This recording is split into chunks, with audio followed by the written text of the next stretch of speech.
Okay, so in this next one, we are going to find where the points of discontinuity are, or where the function is continuous for different kinds of root functions. Now, if your root is an even exponent, this is a square root, there's no 2 there, but it's technically a square root, then you're going to have to follow these steps where the inside of the root has to be greater than or equal to 0. But if you have a root with an odd function, so 3, 5, 7, 9, cube root, 5th root, 7th root, then that function is just going to be continuous everywhere. Okay, so let's start with question number 1. Basically, you got to take the inside x minus 5 and you have to make it greater than equal to 0. And then if I simplify that, x is greater than equal to 5. So basically any point greater than or equal to 5, the function is continuous everywhere. This one, it's a cube root. Doesn't matter what's inside, it's just going to be continuous everywhere. So we only have to worry about even powers outside. For this third one here, I have x squared minus 9 has to be greater than or equal to 0. Now if you're doing a function like this, you have to factor, solve, and then put it on a number line and then solve the number line. Anytime you have x to the power of 2 or greater and it's an inequality, you have to do these number line steps to find your range of solutions. Okay, so I'm gonna go first factor this and find my points.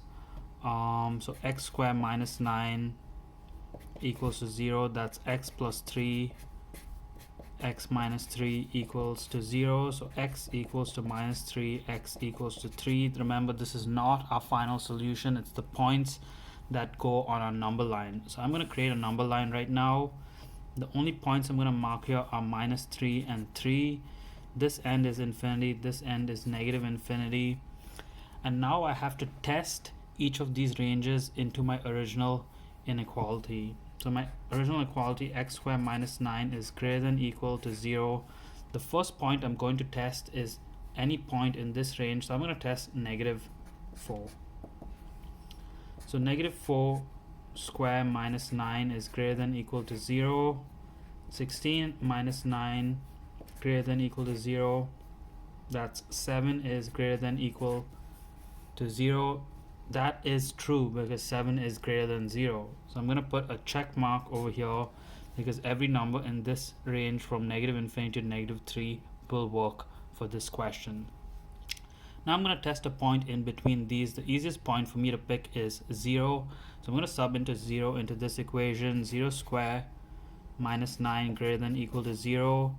0 minus 9 greater than equal to 0. Negative 9 greater than equal to 0. That is false. Negative 9 is not greater than or equal to 0. So I'm going to cross the middle over there. And finally, I'm going to test any point from this range. I'm going to put 4 into this inequality. 4 square minus 9 greater than equal to 0. 16 minus 9 greater than equal to 0. So 7 is greater than equal to 0. So this range is true as well. So I have two ranges of continuity. My first range, negative infinity less than equal to x less than equal to negative 3, and then comma, my second range is going to be this one right here. So 3 less than equal to x less than equal to infinity. Those are all my points of continuity.